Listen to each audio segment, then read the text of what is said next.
আপনারা শান্ত হন। চাচা হয়তো বুঝতে পারেনি। আপনারা ভেতরে আসুন। তারা রীতিমতো ফুঁসতে ফুঁসতে বাড়ির ভেতরে ঢুকলেন। তারা যেতেই আদ্রিয়ান দারোয়ান চাচাকে জিজ্ঞেস করলো, আপনি ওনাদের বের করে দিচ্ছিলেন কেন? আমরা কেউ তো বলিনি তাদের কথা। ভাই ভেবেছি ভেতর ঢুকতে দিলে হয়তো রাগ করবে। বুঝতে পেরেছি চাচা। জোহরের নামাজের পর এসে সকলের সাথে খেয়ে নেবেন, আলাদা করে যেন বলতে না হয়। দারোয়ান বেশ ইতস্তত বোধ করলেন তার কথায়। অনেক আত্মীয় স্বজন বসবে সেখানে ওনাকে খেতে বসতে বলা একটু অবাকই হলেন বটে। তিনি আমতা আমতা করে বললেন, কত মানুষ বসবে সেখানে? আমাদের মতো দারোয়ান বসলে কি বিষয়টা ভালো দেখাবে আদ্রিয়ান বাবা? আমি বরং সবার শেষে খাবো। মানুষ তো কি হয়েছে, অত শত বুঝি না। সবাই বসার সাথে সাথে আপনিও খেতে বসে যাবেন। দারোয়ান চাচা বেশ খুশি হলো তার কথায়। কিন্তু সে খেলে কি হবে? তার স্ত্রী সন্তান তো বাড়িতে না খেয়ে থাকবে। সে একা একা কি করে খাবে এভাবে? কিন্তু আদ্রিয়ানের মুখের উপর কিছু বলার সাহস পেল না। পায়রা হঠাৎ তৃতীয় লিঙ্গের ব্যক্তিদের আসতে দেখে ভয় পেয়ে গেল। সে মনে করেছে তারা যেহেতু বাইরে ঝামেলা করেছে, এখন হয়তো এখানেও করবে। কিন্তু ইলহাম বেশ শান্ত ভঙ্গিতে তৃতীয় লিঙ্গের ব্যক্তিদের সর্দারের হাতে আরহামকে তুলে দিলেন। আরহামের হাত পা নড়ে উঠতেই সে ব্যক্তি তাকে আদর করে বুকে জড়িয়ে ধরলেন। আয়ানকে পায়রার কোল থেকে নিয়ে বাকি হিজড়াদের কোলে দিলেন। এরা ইলহামের চেনা পরিচিত। এদের মন খুব ভালো। প্রায় সময় তারা এতিমখানায় এটা ওইটা নিয়ে আসতো বাচ্চাদের জন্য। সর্দার ব্যক্তি আদ্রিয়ান আসতেই তার দিকে তাকিয়ে বলল। আদ্রিয়ান পকেট থেকে টাকা বের করে বাচ্চাদের নজর কাটিয়ে সর্দার ব্যক্তির হাতে তুলে দেয়। বাকি হিসাবের সাথে হিজড়াদের দেওয়ার জন্যও আলাদা করে টাকা রেখে দেওয়া হয়েছিল। সেই হিজড়া গুনে দেখেন 20,000-এর পরিবর্তে 25,000 দেওয়া হয়েছে। তা দেখে তিনি বললেন, তুমি বাচ্চার কি হও? চাচাতো ভাই। বিয়ে হয়েছে? আদ্রিয়ান নূরের হাত ধরে পেছন থেকে সামনে এনে বলল, হ্যাঁ, আমার স্ত্রী মিসেস শাহ। তোমাদের কোল আলো করে ফুটফুটে একটা সন্তান আসুক, দোয়া করে দিলাম। নূর বেশ লজ্জা পেল ওনার কথায়। নবজাতকদের দোয়া করে তারা চলে যেতে নিলে আদ্রিয়ান তাদের খেয়ে যেতে বলে। খুবই কম মানুষ তাদের খাওয়ার কথা বলেছে। আদ্রিয়ানের কথায় তিনি অশ্রুসিক্ত চোখে বললেন, মানুষ আমাদের পাপ মনে করে, আমাদের দেখলে নাক ছিটকায়। এত বছরের জীবনযাপনে খুব কমই মানুষ দেখেছি তোমার মতো। নিঃসন্দেহে তোমার স্ত্রী সন্তান খুবই ভাগ্যবতী। আদ্রিয়ান তাদের কথায় তাচ্ছিল্য হেসে বলল, তাদের জীবনে আমি কোনো অভিশাপের চেয়ে কম ছিলাম না। কোন এক সময় দেখা হলে সময় নিয়ে বলবো। আপাতত খেতে বসুন। আদ্রিয়ান তার দলের ছেলেদের বলল যে খাবার পরিবেশন করে। অবশ্য এই কাজটা তারা নিজ থেকেই নিয়েছে। আদ্রিয়ান চেয়েছিল বাহির থেকে মানুষ ঠিক করতে, কিন্তু তারা এতে নাকচ করলো। তারা থাকতে বাহির থেকে মানুষ ঠিক করার খাবারের আয়োজনে অনেক কিছুই করা হয়েছে। রুশানকে দেওয়া হয়েছে শসা ও গাজর কাটার দায়িত্ব। সে মিনমিন করে আশরাফুলকে ছাড়ছে আর বলছে, নিজে টেবিল গোছানোর দায়িত্ব নিয়ে আমাকে কাটার দায়িত্ব দিয়েছে, তখন থেকেই কেটে যাচ্ছি প্রতিবার। ভিকটিম শুধু আমি। পাশ থেকে আশরাফুল বলে উঠল, সূর্য মধ্য আকাশে আপন তেজের পূর্ণতায় দীপ্তিমান। বসার ঘরে সোফায় বাকিদের সাথে বসে আছে সাইমা। আদ্রিয়ান জোহরের নামাজ পড়তে যাবে বলে নিজের ঘরে যাচ্ছিল পাঞ্জাবি পড়তে। আদ্রিয়ানকে দেখে সাইমা তড়িঘড়ি করে তার কাছে এসে বলল, আদ্রিয়ান ভাইয়া, রুমে যাচ্ছিলেন বুঝি? আদ্রিয়ান বেশ বিরক্ত হলো তার কথায়। কিন্তু আজকের মতো শুভ দিনে সে কোনো প্রকার সিন ক্রিয়েট করতে চাইছে না। তাই সে উপরে উঠতে উঠতেই বলল, না, উঠোনে যাচ্ছে। কিন্তু উঠোন তো নিচে, আপনি তো উপরে যাচ্ছেন। যখন দেখতেই পাচ্ছি তাহলে আবার জিজ্ঞেস করছে কেন? আদ্রিয়ানের মুখ থেকে এসব শুনে সাইমার মেজাজ খারাপ হয়ে গেল। এই লোকের যতই কাছে আসার চেষ্টা করুক না কেন, সে সব সময় দূরে ঠেলে দিবে, অপমান করবে। কিন্তু সেও হাল ছাড়ার মতো পাত্রী নয়। আদ্রিয়ানের ঘরে তার বিছানায় বসেছে সাইমা। আদ্রিয়ান কিছু বলতেও পারছে না, সহ্যও করতে পারছে না। নূর আবার তাকে ভুল না বুঝে ফেলে। ঠিক সেই মুহূর্তে নূর ভেতরে এসে ঢুকলো। সাইমাকে এই ঘরে দেখে মেজাজ খারাপ হয়ে গিয়েছে তার। এই মেয়ে তার ঘরে কি করছে? কিন্তু সে সাইমাকে কিছু না বলে আদ্রিয়ানের দিকে তাকিয়ে বলল, নামাজের সময় প্রায় হয়ে এসেছে, তাড়াতাড়ি তৈরি হয়ে নিন। আদ্রিয়ান ভেবেছিল হয়তো কিছু বলবে, কিন্তু নূরকে চুপ করে থাকতে দেখে মনে হলো এই যেন ঝড় হওয়ার পূর্ব মুহূর্ত। বেশিক্ষণ থাকলে হয়তো তার উপরেই ঝড় বইবে, তাই সে দ্রুত ওয়াশরুমে গিয়ে পাঞ্জাবি পরে চলে গেল। ইলহাম নিচেই অপেক্ষা করছে তার জন্য। আদ্রিয়ান চলে যেতেই নূর বিছানা গোছানো শুরু করে। সাইমা বুঝতে পেরেছে সে বসার কারণেই নূর পরিষ্কার করছে, তাই সে ঠেস মেরে বলল, হিংসে হচ্ছে তোর কাকে নিয়ে? আমাকে নিয়ে? যদি তোর বর আমায় পছন্দ করে ফেলে? পুরুষ মানুষ হচ্ছে মাছির মতো, যেখানে সেখানে মুখ দেওয়ার অভ্যাস। তোর মাঝে হিংসে করার মতো কিছু আছে? আমি তো দেখতে পাচ্ছি না। নূর যে তাকে রীতিমতো হেয় করে কথা বলেছে তা সে বুঝতে পেরেছে। সে নূরের দিকে তাকিয়ে রাগান্বিত স্বরে বলল, কিন্তু তুই কিন্তু বাড়াবাড়ি করছিস। অন্যের স্বামীর উপর ঢলে পড়া খুব সওয়াবের কাজ বুঝি? আদ্রিয়ান ভাইয়া ঠিকই আমাকে পছন্দ করে, তাকে নিজের করা আহামরি কিছু না। তো কর, কিসের অপেক্ষা করছিস? অবশ্য তোর স্বামী তোকে ভালোবাসে না, তাই তোর কিছু যায় আসে না। নূর স্মিত হেসে তার পায়ের নূপুর দেখিয়ে বলল, প্রথম মাসের বেতন বানিয়ে দিয়েছে। আর তোর মতো মেয়ে রাস্তায় পড়ে থাকলেও আদ্রিয়ান কখনো তাকাবে না। তাকানোর হলে যখন রাত বিরাতে মেসেজ দিতিস তখনই তাকাতো। তাই এখন অযথা এসব বলে লাভ নেই। নূরের শান্ত ভাব ভঙ্গিমা মোটেও ভালো লাগছে না সাইমার। সে রেগে সেই ঘর থেকে বেরিয়ে গেল। নূর ওসবে পাত্তা দিল না অত। কি দরকার বাইরের মানুষের জন্য অশান্তি ডেকে আনার? সময় কিভাবে পেরিয়ে যাচ্ছে বলা মুশকিল। এত কাজের মাঝে হিসেব মেলানো কষ্ট। পায়রাকে কিছু ফল কেটে দেওয়া হলো খাওয়ার জন্য, সেও তেমন কিছু খেতে পারেনি। এত আত্মীয় স্বজনের মাঝে কিভাবেই বা খাবে? দুই মেয়েকে ভালো থাকতে দেখে মোর্শেদা বেগম খুব খুশি। এটাই তো চেয়েছিলেন তিনি। শাহানা, ইলহাম ও আদ্রিয়ানের সাথে নামাজ পড়তে গিয়েছে। যাওয়ার সময়ও দুজনের মাঝে বেশ কথা কাটাকাটি হয়। নূর আর অবাক হয় না এসব দেখে। দুজন একসাথে হলেই শুরু হয় সাপে নেউলের মতো। আরহাম বেশ সহ্য করতে পারছে না, গরমে কান্না করছে বেচারা। এরা তাকে কোলে নিয়ে এদিক ওদিক হাঁটছে। আয়ান অবশ্য এত ভিড়ের মাঝেও দিব্যি ঘুমোচ্ছে। তাকে ঘুম দেখে পায়রা মিনমিন করে বলল, একদম বাপের মতো হয়েছে। এত আওয়াজের মাঝেও কিভাবে ঘুমাচ্ছে দেখো। বাপের ফটোকপি একদম। ঘুমালে হুঁশই থাকে না। মধ্যাহ্ন ধীরে ধীরে পশ্চিম আকাশের দিকে যাত্রা শুরু করেছে। দিবাকরের প্রখর তেজ এখনো ম্লান হয়নি। রৌদ্রের দহন ছড়িয়ে আছে ধরনীর বুকে। পুরুষদের নামাজ পড়ে ফিরতে দেরি হবে, তাই মহিলাদের আগে খেতে বসিয়ে দেওয়া হয়েছে। ইরাকে বলেছিল বসে যেতে, কিন্তু ইরার সেই এক কথা সে নূরের সাথে খাবে। নূরা এতক্ষণ যাবৎ কিছুই খায়নি, কারণ এত কাজের মাঝে সময় হয়ে ওঠেনি। পায়রার খাবার ঘরেই দিয়ে গিয়েছে। শামীমা চৌধুরী বেশ তৃপ্তি পেয়েছেন খেয়ে। আয়ান ও আরহাম নিজের নাতি না হওয়া সত্ত্বেও তাদের বেশ আদর যত্ন করেছেন তিনি। সকলের খাওয়া শেষে আস্তে আস্তে পুরুষরা নামাজ শেষ করে আসতে শুরু করেছে। আরিয়ানের কবর জিয়ারত করে এসেছে সবাই, যেহেতু মসজিদ থেকে কবর খুব বেশি দূর নয়। মুরব্বীদের কাছ থেকে শুনেছে 40 দিন না হওয়া পর্যন্ত ঘর থেকে যেন বের না করা হয় নবজাতকদের। কিন্তু ইলহাম তাতে কর্ণপাত করেনি।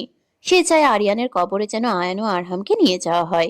যদিও সুরায়া শাহ এতে বেশ মনক্ষুণ্ণ হন, কিন্তু ইলহামের তাতে কিছু যায় আসে না। তার এক কথা, আল্লাহ তার সন্তানদের ঠিকই ভালো রাখবে। আয়ানকে নিয়ে আদ্রিয়ান নিজের সন্তানের কবরে আসতেই সে হাত পা নেড়ে তাকায় আদ্রিয়ানের দিকে। আদ্রিয়ান নিচু হয়ে বসে ছেলের কবরে চুমু খেয়ে বলে উঠল, আয়ন কি করে নিয়েছে বলে রাগ করেছে আমার বাবাটা?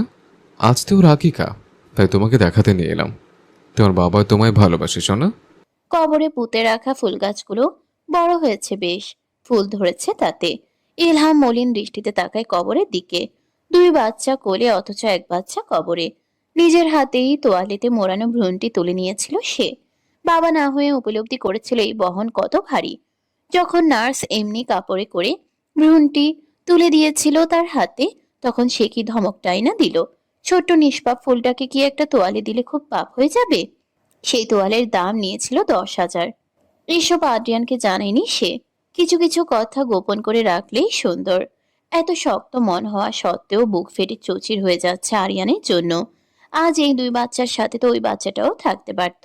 কে এমন ভুল করেছিল এই নিষ্পাপ শিশুটা? আল্লাহর বান্দা, আল্লাহ নিয়ে নিয়েছেন, তবে এই মায়া কিভাবে কাটবে? সে তো বাবা নয়, তবুও এত কষ্ট হচ্ছে।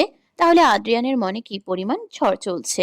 আদ্রিয়ানের সাথে বয়সের পার্থক্য খুব একটা না থাকা সত্ত্বেও তাকে সবসময় নিজের সন্তানের মতো করে দেখেছে ইলহাম। এই হাতে কত মানুষ মেরেছে সে, অথচ সেদিন নিজের রক্তের ভার বইতে পারেনি। কি হতো যদি বাচ্চাটা বেঁচে যেত? আদ্রিয়ান নিজের ভেতরে থাকা সব কথা ইলহামকে বললেও সন্তান হারানোর যন্ত্রণা বলেনি কখনো। চোখ বেয়ে এক ফোঁটা জল গড়িয়ে পড়ল আরহামের ছোট্ট দেহখানার উপর। ছেলেটা বাবার দিকে তাকিয়ে আছে। ইলহাম তার কপালে আদরের স্পর্শ দিয়ে বলল। বাবা, তোমাকে ভালোবাসি। কিছু সময় পর তারা দুজনেই বাড়ি ফিরে এলো। শাহানাব অবশ্য তাদের সাথে যায়নি। আরিয়ানের কবর দেখার সাধ্য তার নেই, যতই শত্রুতা থাকুক আদ্রিয়ানের সাথে। কিন্তু তার সন্তানের প্রতি অগাধ মায়া ভালোবাসা জন্মেছে শাহানাবের। ওই ছোট দেহের কবর দেখার সাধ্য নেই তার। ভাবতেই অস্থির হয়ে উঠছে সে। সন্তান হারানোর যন্ত্রণা কি খুব কষ্টকর? কিছু সময় পর আদ্রিয়ান ও ইলহাম ফিরে এলো সাহাবাড়িতে। আদ্রিয়ানের মলিন চেহারা দেখে শাহানাব বুঝতে পারছে সব। যতই শত্রু হোক, কিন্তু সে আদ্রিয়ানের খারাপ কখনো চায়নি। চাইলে সে অনেক কিছুই করতে পারত, কিন্তু করেনি। শত্রু হলেও তাদের মাঝে ওই রকম সম্পর্ক ছিল না। আদ্রিয়ান আয়ানকে নিয়ে সোফায় বসতেই শাহানাবও তার পাশে এসে বসলো। সে আদ্রিয়ানের মলিন চেহারা দেখে বলল, ছেলের জন্য মন খারাপ? হ্যাঁ, আমার ছেলে বেঁচে থাকলে তার আকিকাও অনেক সুন্দর করে করতাম, কিন্তু তোর ছেলে যেখানে আছে ভালো আছে, মন খারাপ করিস না। আদ্রিয়ান স্মিত হাসলো তার কথায়। পুরুষদের বসে যেতে বলেছে টেবিলে। রুশান সহ বাকিরা খাবার বেড়ে দিচ্ছে। নূর খায়নি শুনে আদ্রিয়ান তার জন্য 1 প্লেট বিরিয়ানি নিয়ে তাদের ঘরে চলে আসে। আত্মীয় স্বজনও বাড়িতে মানুষ বেশি হওয়ায় শাহানা, পীরা, নূর সবাই আদ্রিয়ানের ঘরে এসে বসেছে। আদ্রিয়ান নূরের জন্য খাবারের প্লেট এনে বলল, শুনলাম তুমি এখনো খাওনি, তাই খাবার নিয়ে এসছি, খেয়ে নাও। শাহানা বইরার সামনে নূর খানিকটা লজ্জা পেল। সে আমতা আমতা করে বলল, আমি পরে খেয়ে নিতাম। আপনি কষ্ট করে এখানে নিয়ে আসতে গেলেন কেন? কখন খেতে আমার জানা আছে, দ্রুত খেয়ে নাও। আপনি খেয়েছেন? না, সকালে খাওয়া শেষ হলে চাচুর সহ একসাথে বসে খাবো। আদ্রিয়ান নাছোড়বান্দা। সে কথা নূর জানে, তাই আর কিছু না বলে সে খেতে শুরু করলো।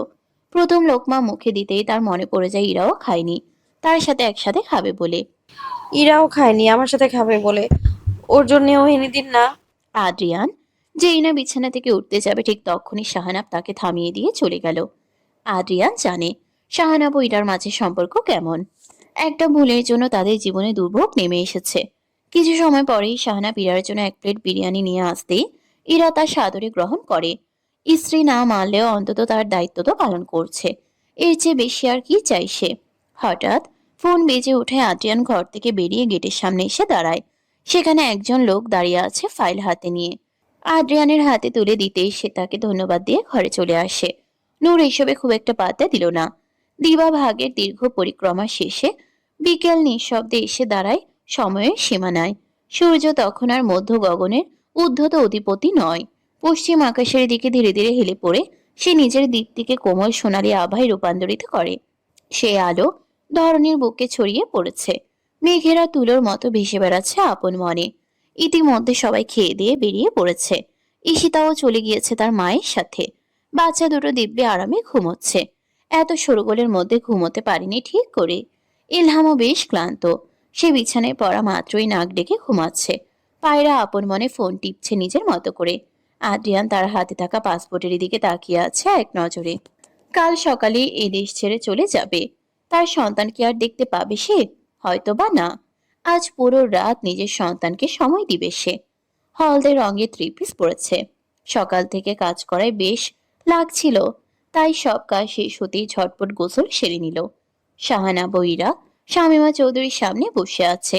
ইশতেহার চৌধুরী জরুরি একটা কাজে বাইরে গিয়েছেন, কিছুক্ষণ পরেই ফিরবেন। শাহানাব ও ইরার বিয়ে কিভাবে হয়েছে তাদের জানানো হয়নি। ইরা নিজেই বলেছিল প্রেম করে বিয়ে করেছে তারা। আজ আকিকাতে উপস্থিত থাকা কিছু মহিলা শামীমা চৌধুরীকে সেদিনের পুরো ঘটনা বলে দেয়। এইসব শুনে যেন পায়ের তলার মাটি সরে যায় উনার। তার আড়ালে এত কিছু হয়ে গেল অথচ উনি টেরই পেলেন না। এই জন্যই কি তার ছেলে সবসময় এত মনমরা হয়ে থাকেন? হঠাৎ ঠাস করে শব্দ হয়, আতকে ওঠে শাহানাব। ইরাকে চর মেরেছে শামীমা চৌধুরী। রাগে রীতিমতো ফুঁসছেন তিনি। শাহানাব তার মাকে ধরে সোফায় বসিয়ে বলে উঠল, পাগল হয়ে গেছে আম্মা, ওর গায়ে হাত তুললে কি করে? দমে যাওয়ার মতো ব্যক্তি নন তিনি। ইরার দিকে তাকিয়ে রাগান্বিত স্বরে বলে উঠলেন, নির্লজ্জ মেয়ে, মেয়ের মতো ভালোবেসেছি, আদর যত্ন করেছি, অথচ এত বড় কথা লুকালে আমার কাছ থেকে। আম্মা, ইরার কোনো দোষ নেই, আমরা দুইজনই পরিস্থিতির শিকার ছিলাম। তালাক বলেও কিছু একটা ছিল, কি দরকার ছিল নিজের জীবন নষ্ট করার? ওর মাঝে তো অনুশোচনা নেই। মেঘ না চাইতে জল পেয়েছ, এত মাস ধরে আমার কাছে লুকিয়েছ ব্যাপারটা। আমাদের সবার সাথে বেইমানি করেছ। ইরা নিঃশব্দে কেঁদেই চলেছে। অতঃপর শাহানাব তার মায়ের দিকে তাকিয়ে উচ্চস্বরে বলে উঠল, এখানে ইরার কোনো দোষ নেই। আমার ভুলের কারণে এইসব হয়েছে। ইরাকে যদি আর একটাও বাজে কথা বলো কিংবা অপমান করো, তাহলে কিন্তু আমার চেয়ে খারাপ আর কেউ হবে না। শাহানাব ইরাকে নিয়ে নিজেদের ঘরে চলে যায়। তার মায়ের মাথা ঠিক নেই, কখন আবার মেয়েটাকে কি না কি বলে বসে। ইরার চোখ দুটো ফুলে গিয়েছে কাঁদতে কাঁদতে। সে কি জানতো না কি এত কিছু হবে। শাহানাব ইরাকে অভয় দিয়ে বলল, কেঁদো না, একটু পরেই সব ঠিক হয়ে যাবে। আমার মাথা এখন গরম, তাই এমন করছেন। ওনার হয়ে আমি তোমাকে সরি বলছি। ইরা হেঁচকি তুলতে তুলতে বলল, আমি তো জানতাম না বিয়ে হয়ে যাবে। জানলে কখনো আসতাম না ওই দিন রাতে। আপনাকে আর আমার সহ্য করতে হবে না, তালাক দিয়ে দিন। ছোট থেকে হারানোর অভ্যেস আছে আমার। আম্মাও আমাকে ফেলে চলে গিয়েছিল, আমি ভয়ে কিছু বলিনি আপনার আম্মাকে। আসলে মায়ের ভালোবাসা পাচ্ছিলাম না তো, তাই লোভ সামলাতে পারিনি। আমার মা কখনো আমায় ভালোবাসেনি, আগলে রাখেনি। আপনার মায়ের মতো মা পেয়ে লোভ সামলাতে পারিনি। কিন্তু এখন যেহেতু সব জেনেই গিয়েছে, আমি আর এই দহন নিয়ে থাকতে পারবো না।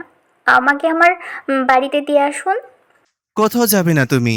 বিয়েটা যেভাবেই হোক, আমি তোমার স্বামী।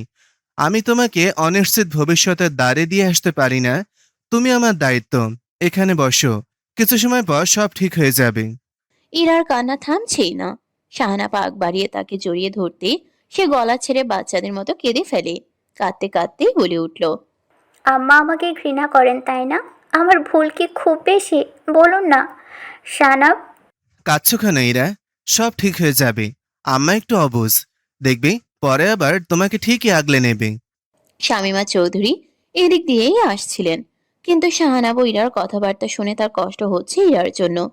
মেয়েটাকে কখনো ছেলের বউয়ের চোখে দেখেনি, মেয়ের মতো করে ভালোবেসেছিল। আইসক্রিম পছন্দ বলে ইশতেহার চৌধুরীকে বলে সবসময় ফ্রিজে আইসক্রিম আনিয়ে রাখতেন যেন ইরা খেতে পারে। তখন রাগ হলেও এখন মেয়েটার জন্য খারাপ লাগছে তার। শত হোক মায়ের মন তো। চেয়েছিলেন তাদের ঘরে ঢুকতে, কিন্তু পরে কিছু একটা ভেবে নিচে চলে আসে। রান্নাঘরে গিয়ে মাংস বসায় রান্না করতে। সন্ধ্যার নাস্তায় রুটি আর ঝোল করবে। রান্না প্রায় হয়ে এসেছে। মাগরিবের আজানও দিয়ে দিয়েছে। দিবসের দীপ্ত অধ্যায় নিঃশেষিত হলে সন্ধ্যা নীরব পায়ে ধরণীর বুকে অবতরণ করে। পশ্চিম দিগন্তে সূর্যের অন্তিম রক্তিম আভা ধীরে ধীরে গলিত অগ্নির মতো মিলিয়ে যায়। দিনের উজ্জ্বলতা তখন ক্রমে মলিন হয়ে আসছে। আকাশের বিস্তীর্ণ নীলিমা একে একে রক্তিম, কেশর, বেগুনি ও ধূসর রঙের স্তরে স্তরে নিজেকে ঢেকে ফেলেছে। মেঘেরা বিদায় বেলার আলো গায়ে মেঘে ভেসে বেড়াচ্ছে। ইরাকে অনেক করে ডাকার পরেও সে নিচে নামেনি খাওয়ার জন্য। শাহানা বার চোখে তার মায়ের দিকে তাকিয়ে যে না এক টুকরো রুটি মুখে পড়বে, ঠিক তখনই শামীমা চৌধুরী ইশারায় বলেন ইরাকে নিয়ে আসতে। সে দীর্ঘশ্বাস ফেলে ইরাকে ডেকে নিয়ে আসে। ফর্সা নাক টুকটুকে লাল বর্ণ ধারণ করেছে। ইরা ইতস্তত বোধ করে এক টুকরো রুটি ছিঁড়ল ঠিকই, কিন্তু মুখে দেয় না। অতঃপর শামীমা চৌধুরী নিজেই বসা থেকে উঠে তার মুখে রুটি নিজের হাতে তুলে দেয়। ইরা ঠোঁট ভেঙে কাঁদতে নেবে, ঠিক তখনই তিনি বলে উঠেন, খাওয়ার সময় কান্নাকাটি আমার মোটেও পছন্দ নয়। সব কথা শেষ করে উঠবে। কিন্তু ইরা শুনল না। সে শামীমা চৌধুরীর কোমরে মুখ লুকিয়ে কেঁদে উঠে বলল, আমার মা কখনো আমার সাথে ভালো করে কথা বলেনি। মেয়ে হয়েছে বলে তার নিকট আমি অভিশাপ স্বরূপ। কখনো এভাবে মুখে তুলে খাইয়ে দেয়নি। জানো আম্মা, আমি শাহনাবকে পছন্দ করতাম, কিন্তু হুট করে বিয়ে হয়ে যায়। আমি টাকার জন্য এখানে পড়ে থাকিনি, মায়ের ভালোবাসা পাইনি তো। মায়ের ভালোবাসা কেমন হয় জানতাম না, শুধুমাত্র ভালোবাসার লোভে এখানে পড়ে থাকতাম। ছোট থেকে শুনে এসেছি আমি নাকি অপয়া, কিন্তু তোমার কাছে এসে আমি বুঝলাম আমার মূল্যায়ন কতটুকু। আমি জানি শাহনাব আমাকে ভালোবাসেন না। অনেকবার চেয়েছিলাম চলে যেতে, কিন্তু তোমার আঁচলে লোভ ছাড়তে পারিনি। আমায় ক্ষমা করে দিও আম্মা, আমি চলে যাব এখান থেকে। শামীমা চৌধুরী দু চোখ ভরে উঠল। এত ভালোবাসা আদর কিছুই বৃথা যায়নি। মেয়েটাকে মারার পর নিজেই কষ্ট পেয়েছিলেন খুব। ইরাকে শান্ত করে তিনি বললেন, মা না হয় রাগ করে দুটো কথা শুনিয়েছি, মেরেছি, তাই বলে এত অভিমান? অভিমান তো করিনি, কিন্তু আমার আসল গন্তব্য তো এখানে নয়। তোমার স্বামী তোমার আসল গন্তব্য। মেয়েদের জীবনে একমাত্র ঢালই তার স্বামী। শাহানাব মুখে যতই বলুক সে তোমাকে ভালোবাসে না, কিন্তু সবসময় সে তোমার ঢাল হয়ে দাঁড়াবে। আর কান্না না করে খেয়ে নাও। শাহানাব দীর্ঘশ্বাস ফেলে তাদের দেখছে। একটু আগে এত কাণ্ড ঘটিয়ে এখন দুজনেই মিলে গিয়েছে, মাঝে সে খারাপ হয়ে গেল। আদ্রিয়ানকে হঠাৎ করে কাপড় গোছাতে দেখে নূর জিজ্ঞেস করলো, কোথাও যাচ্ছেন? ব্যাগপত্র গুছিয়ে নাও, কাল সকালে আমাদের ফ্লাইট। আদ্রিয়ানের কথা শুনে নূর কিছুই বুঝে উঠতে পারছে না এসব কি বলছে। হঠাৎ করে কোথায় যাচ্ছে তারা? সে ভ্রুকুচকে আদ্রিয়ানের দিকে তাকিয়ে বলল, কোথায় যাচ্ছি আমরা? কতদিনে জোরে যাচ্ছি? সারা জীবনের জন্য চলে যাচ্ছে, যেখানে আমাদের একটা সংসার হবে, যেমনটা তুমি চেয়েছিলে, যেখানে তোমাকে কারো জবাবদিহিতা করতে হবে না। নূর অবাক দৃষ্টিতে তাকিয়ে আছে তার দিকে। আদ্রিয়ান মূলত 3 মাস আগে থেকেই সব আস্তে আস্তে করা শুরু করেছিল। নূরকে সব গোছাতে বলে সে পায়রা ও ইলহামের ঘরে আসে। নূরও তার পেছন পেছন চলে এসেছে। পায়রা আরহামের কাপড় বদলে দিচ্ছিল। আদ্রিয়ান আয়ানকে কোলে নিয়ে হঠাৎ বলে উঠল। আমরা কাল লন্ডন চলে যাব। পায়রা হতবাক হয়ে গেল আদ্রিয়ানের কথায়। সে আর চোখে তাকিয়ে জিজ্ঞেস করলো, সেখানে কেন? আমি নতুন বিজনেস শুরু করেছি, তাই নূরকে নিয়ে সেখানে সেটেল হয়ে যাব। কাল সকালে আমাদের ফ্লাইট। তোমার চাচা জানে? হ্যাঁ, চাচুই তো সব ব্যবস্থা করে দিয়েছে। তোমরা যা ভালো বোঝো তাই করো। নূর পাশ থেকে দাঁড়িয়ে তাদের কথা শুনছে। পায়রার কথায় কেন যেন মনে হচ্ছে সে খুশি নয়। আদ্রিয়ান অবশ্য তেমন কিছু বলল না। আয়ানের কপালে চুমু খেয়ে এসে চলে গেল বাইরে। নূর পায়রার পাশে এসে বসতেই পায়রা বলে উঠল। হঠাৎ দেশ ছেড়ে যাওয়ার কথা ভাবলি কেন? নূর আয়ানকে কোলে নিয়ে তাকে দুলাতে দুলাতে বলল, আমি তো এক্ষুনি জানলাম সব। উনি আগ থেকেই সব কিছু ব্যবস্থা করে রেখেছিলেন। পায়রা আর কিছু বলল না। রাতের আধারে কিছুই দেখা যাচ্ছে না তেমন। রজনীর অষ্টম প্রহরে ধরিত্রী যেন নিস্তব্ধতার গাঢ় চাদরে আবৃত। নীলিমা আকাশে চন্দ্রের স্নিগ্ধ জ্যোৎস্না ছড়িয়ে পড়ে প্রকৃতিকে করে তুলেছে অপার্থিব। আদ্রিয়ান ছেলের কবরের সামনে ফুলের তোড়া নিয়ে বসেছে। আজকের পর আর দেখা হবে না তার কলিজাকে। বড্ড স্নেহ নিয়ে চুমু খেলো ছেলের কবরে। অতঃপর বলে উঠল, তোমার বাবা খুব খারাপ শোনা, কিন্তু তার বুকে তুমি আজীবন চিরস্থায়ী থাকবে। কাল থেকে বাবা আর আসবো না, রাগ করো না বাবার উপর। বাবা নিজের ভুল শুধরে নিতে সব ছেড়ে চলে যাচ্ছে অচেনা দেশে। তোমার জায়গা কখনো কেউ নিতে পারবে না আমার আব্বাজান। তুমি সবসময় বাবার কলিজা থেকে যাবে। বাবা ফিরবো কোনো এক সময়, অভিমান করে থেকো না কলিজা। আজকের রাত তোমার আর বাবার। আজ তোমার বাবা তোমাকে ঢের সময় দেবে। নূর সারা রাত অপেক্ষা করেছে আদ্রিয়ানের জন্য, কিন্তু তার কোনো হদিস নেই। রাত 2টো পর্যন্ত অপেক্ষা করেছিল, কিন্তু এরপর আর থাকতে না পেরে কল দিয়েছিল। আদ্রিয়ান জানায় সকালে ফিরবে। আদ্রিয়ান যাওয়ার কিছু সময়ের মাঝে আয়ান ফুপিয়ে কেঁদে ওঠে। আদ্রিয়ানকে দেখতে না পেয়ে কাঁদছিল সে, কিন্তু হঠাৎ পায়রা তার নরম তুলতুলে গালে ঠাস করে চড় বসিয়ে দিতেই সে গলা ছেড়ে কাঁদতে শুরু করে। নূর এত জোরে কান্নার শব্দ শুনে দৌড়ে ঘরে এসে দেখে আয়ান কাঁদছে আর পায়রা তাকে কোলে নিয়ে দোলাচ্ছে। নূর চেয়েছিল কোলে নিতে, কিন্তু পায়রা দেয়নি। নূরেরও রাগ উঠে গিয়েছিল এভাবে ছোট একটা বাচ্চাকে মারায়, কিন্তু পায়রাকে শত জোর করা সত্ত্বেও সে আয়ানকে দেয়নি। বাধ্য হয়ে নূর নিজের ঘরে চলে আসে। রজনীর আবরণ ধীরে ধীরে ক্ষীণ হতে শুরু করেছে। আধারের গাঢ় চাদর সরিয়ে পূর্ব দিগন্তে উকি দিচ্ছে নবপ্রভাতের লাজুক আভা। নিশীথের নিস্তব্ধতা ভেঙে এক এক করে জেগে উঠছে ধরণী। আকাশ জুড়ে ভেসে বেড়ানো তুলোর মতো মেঘগুলো সোনালী রঙে রঞ্জিত হয়ে উঠেছে। নূর তার ও আদ্রিয়ানের সকল জিনিসপত্র গুছিয়ে নিল। 4 ঘন্টা পরেই তাদের ফ্লাইট। গতকাল রাতেই জানতে পারলো তারা দেশ ছাড়ছে। হঠাৎ করে সবকিছু হয়ে যাওয়ায় নূর তেমন কিছু জিজ্ঞেস করারও সুযোগ পায়নি। আদ্রিয়ান আগেই তাদের পাসপোর্ট বানাতে দিয়েছিল। সে লন্ডনে নিজের নতুন ব্যবসা শুরু করেছে। এতদিন সব কার্যক্রম ঠিকঠাকভাবে চলার জন্যই সকলের কাছ থেকে লুকিয়েছিল। অবশ্য ইলহামই সব ব্যবস্থা করে দিয়েছে। হঠাৎ করেই সবাইকে ছেড়ে চলে যেতে হবে বলে মন খারাপ লাগছে নূরের। এই বাড়িতে অনেক কিছু হারিয়েছে আদ্রিয়ান, তাই তার নতুন করে গড়ে তোলা সংসার আর এখানে স্থায়ী করতে চাচ্ছে না। আদ্রিয়ানের কোলে থাকা আয়ান ফুপিয়ে ফুপিয়ে কেঁদে চলেছে। হয়তো সেও বুঝতে পেরেছে তার আগলে রাখা বড় ভাই তার আর কাছে থাকবে না, তার সাথে খেলবে না, তাকে বুকের উপর রেখে ঘুম পাড়াবে না। আদ্রিয়ান আয়ানকে উপরের দিকে ছুঁড়ে আবার আঁকড়ে ধরে বলল, কাঁদে না টমেটো, ভাইয়া দূর থেকেও তোমায় ভালোবাসবো। আমার কলিজা কান্না করে না শোনা। তুমি কাঁদলে তো ভাইয়ার যেতে মন চাইবে না, সারাক্ষণ তুমি আগলে ধরে রাখতে মন চাইবে। কান্না যেন থামছেই না। নূর ট্রলি ব্যাগ নিয়ে নিচে নেমে আসতেই আদ্রিয়ান আয়ানের সারা মুখমণ্ডল জুড়ে চুম্বন করে তাতে থেমে যায় আয়ান। আয়ানকে পায়রার কোলে দিয়ে আদ্রিয়ান ও নূর সবাইকে বিদায় জানিয়ে গাড়িতে উঠে যায়। সুরাজ সাহা বেশ খুশি হলেন তাদের কথা শুনে, মন ভরে দোয়া করলেন।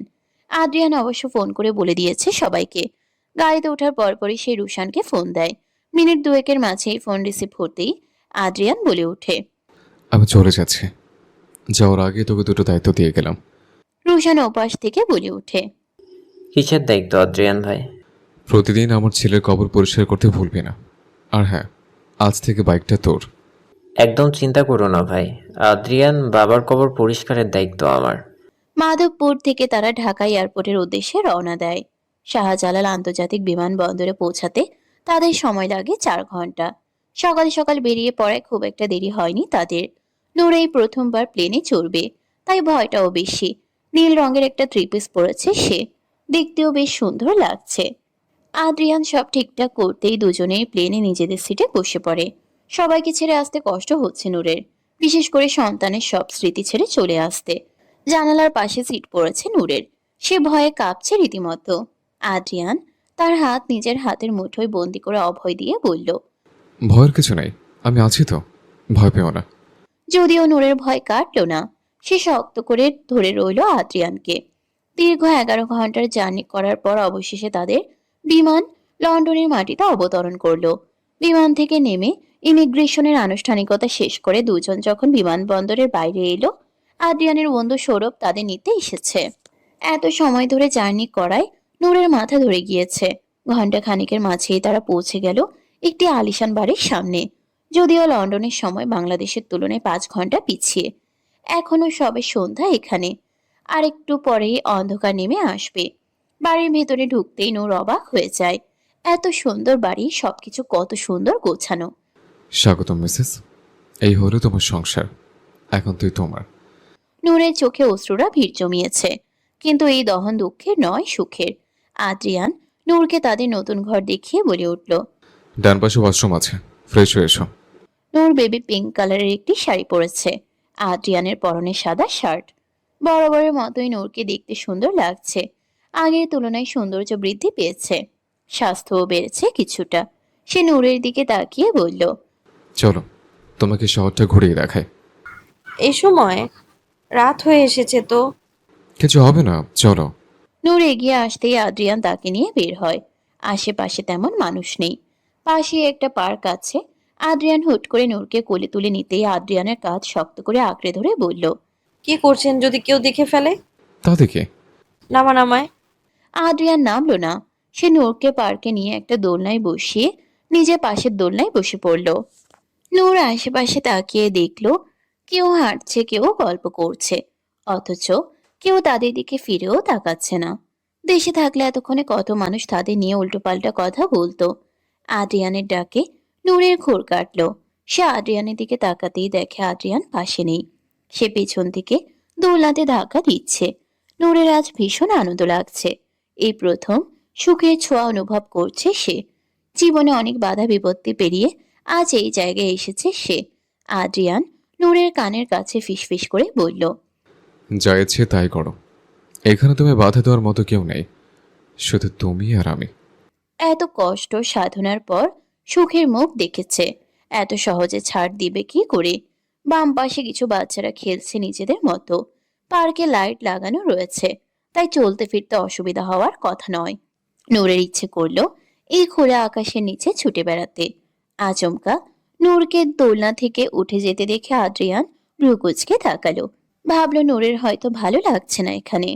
কি হয়েছে, ভালো লাগছে না? খেলবেন আমার সাথে? খেলা তো চায়, আদেশ করুন, আমি পালন করতে এক পায়ের আছি। আমায় ধরে দেখান। বলতে না বলতেই নূর দৌড়াতে শুরু করলো। আদ্রিয়ানও তার পেছন পেছন দৌড়াতে শুরু করেছে। সে ইচ্ছে করে খুবই ধীর গতিতে দৌড়াচ্ছে, যাতে নূর ঠিক করে দৌড়াতে পারে। রজনীর আধার ধীরে ধীরে গ্রাস করেছে চারিপাশ। নীল আকাশের বুক জুড়ে জমেছে ঘন কালো অন্ধকার। নিভে গেছে দিনের শেষ আলো রেশটুকুও। দূর দিগন্তে দু একটি নক্ষত্র মিটমিট করে চলছে। ইলহাম সবেমাত্র ফিরেছে ঘরে। পায়রা দুই ছেলেকে সামলাতে হিমশিম খাচ্ছে। আয়ানকে রাখাই যাচ্ছে না, সে কিছু সময় পর পরই কেঁদে উঠছে। তার জন্য আরহামকেও ঠিক করে কোলে নিতে পারছে না। ফারজানা কাজ শেষ করেই চলে যায়। মেয়েটা অপরিপক্ক, তাই তার কোলে বাচ্চা দিতে সাহস পায় না পায়রা। আজ বিকালে তার কোলে দিয়ে গোসল করতে গিয়েছিল পায়রা। ফিরে এসে দেখতে পায় আরহামের প্যান্ট ভিজে শুকিয়ে গিয়েছে, অথচ বদলায়নি। তাই রেগে আর দেয়নি। আরহামকে মাত্র খাওয়াতে বসেছে পায়রা। ইলহাম পাশে বসে নাস্তা করছে। আয়ান ঘুমিয়েছিল এতক্ষণ। ছেলেটা ঘুমালেই যা একটু শান্ত থাকে। আজ সারাদিন প্রচুর কেঁদেছে। ঘুম ভাঙতেই ফুপিয়ে কেঁদে ওঠে আয়ান। অথচ আয়ানের পাশে ইলহাম বসে নাস্তা করছে, কিন্তু তার কোনো হেলদোল নেই। পায়রা অনেকক্ষণ যাবৎ লক্ষ্য করছে এই মুহূর্ত। একসময় রেগে সে ঠাস করে চড় বসিয়ে দেয় আয়ানের নরম তুলতুলে গালে। আচমকা এত জোরে চড় মারায় আয়ান কেঁপে উঠে আরো জোরে গলা ছেড়ে কাঁদতে শুরু করেছে। পায়রার আগে ফুসফুস করতে করতে বলল,